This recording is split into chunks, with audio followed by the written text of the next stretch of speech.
Alright, what up everybody and welcome to Castle Tech. So here we go. So this is winter, and when I get in I'm going to do a review on Wednesday. So this is an Infiniti Q70S, and yeah, it's on bags. I do ride this way, never any lower, but recently I've been riding a little bit higher. So up above is the ski box where I keep all the Wolf stuff, remote control stuff, and some other stuff that you guys probably do not need to know. But anyway, let's talk about it. Alright, so let's talk about a few things. First of all, let's talk about the bike rack. I always want to do a review on the One Up bike rack. Big shout out to Mila, wherever you are in the universe. This is basically it. This is the One Up bike rack, and as you can see, this pretty much sits flush right to the bumper. I usually just keep it out like this, just so people don't try and park up on me and whatnot. So this is the single tray right here, and I do have the double tray. So for example, if I'm going out with someone and they're like, yo, I just don't have a bike rack, I usually just keep it in the trunk. It's not in the trunk right now, but usually keep it there. And then I would just pull it out, pull off this blue thing and add it on, and boom, then you have a double bike rack. Now on Wednesday, it's the D-Quip dual bike rack. So because that's the big boy right there. So that one has a double tray, and it's just for two bikes. Now I don't have two bikes, I don't have anyone to ride with, but I just have it just in case I meet somebody one day and they're like, yo, so that's basically what it is. I am looking for a riding partner, because riding in the trails, I mean, it's therapeutic, but sometimes you want a little safety. So anybody in the New Hampshire, Boston area, hit a brother up, and that's basically about that. So basically this, the only difference in cost is I think like $150, you know what I mean? But I just didn't want to always have a two bike rack up when I don't have two bikes, and plus I don't ride with anyone, so I just have the one. And I usually just keep it like this, and like I said, it goes all the way up. It does have a little locking mechanism down below, and I'm gonna definitely make sure that it's a lot tighter, or whatever you want to call it. And that's basically about it. So yeah, and the hitch right here, it goes all the way up and it comes all the way down, if you don't want to be hulking up your bike.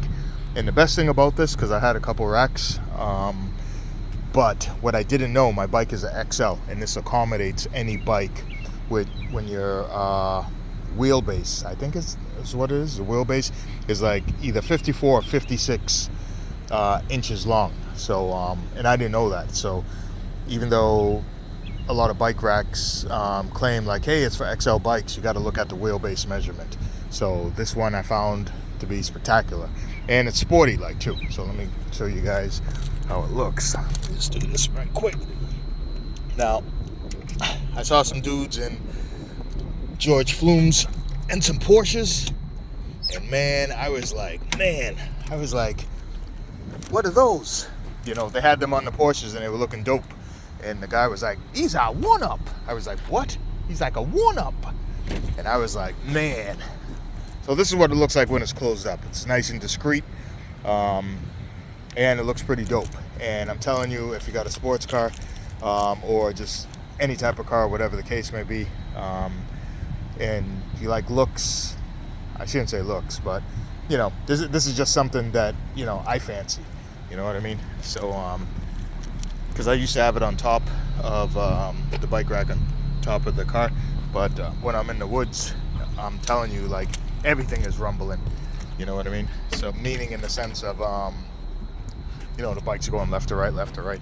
So that's basically what it looks like. You can get a lighting kit with it and a license plate kit, so you can have your license plate out here, and then you can have the turn signal lights, but that is some extra additional big money. Alright, so we're not having that. Alright, so I'm gonna pull this down like so, because I like to just keep it down like that. You guys can't see what I'm doing, but yeah, and I usually just keep it down like that just to stop people from rolling up. So all you do is you take out these two pins, that silver pin right here and the red pin that's in my hand. Excuse the ashy hands.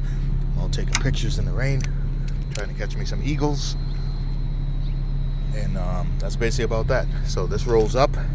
I mean, it's just a dope mechanism, and that's about it.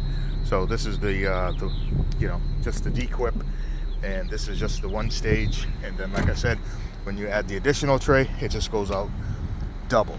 So and that's basically about that. And I'll show you guys that when I get to the crib a little bit later on Wednesday, because Wednesday has the double rack, and then you'll see. And I'll have the bike on there too. So that's about it. Unfortunately, like I said, I don't own two bikes, so I don't know what it looks like with two bikes. But you could just look up like anybody's page and see what's going on. So that's basically about that. So yeah, and I wish I knew about this before, but high grade aluminum and stuff. So it is pretty dope. So yeah, man, and that's basically about that. Some people, they ask me, how does this handle in the woods? It handles pretty good, except for when the ground is very, very moist, because it's soft. So the softer the dirt, I don't go too deep. I've never been stuck, knock on wood, knock on concrete or whatever I'm standing on, asphalt, and that's about that. But if I know I'm going in some sketchy areas, you know, I'm gonna go at Wednesday, because that's what that's all about. All right, so yeah, so that's about it. Anyway, let me get in a few shots while I'm on this side of town, and that's basically about that. So nothing fancy with this. These are some Ashanti rims. This is the sports version, and I think the only thing I'm probably gonna do is maybe change these lights to yellow for fog, because these lights are so bright. When it actually rains or when snow, it actually reflects off that and makes it like kind of impossible to see. So that's basically about that. So anyway, that's about it. So big shout out to everybody out there. Once again, big shout out to Mila Meal, wherever you may be, and big shout out to Razortron, you know, somewhere, wherever, Bretsky, you know, and the whole crew. All right, and that's basically about that. So let me get out of this rain. Actually, just taking some pictures real quick, because I got rocking the I'll show you guys. Whew. Car's kind of a mess, and I got something kind of thingy on the thing. So and that's about that. So that's the A1, and that's the GM 70 to 200. So that's about that. Anyway, I'm out of here, because it's wet, it's getting cold.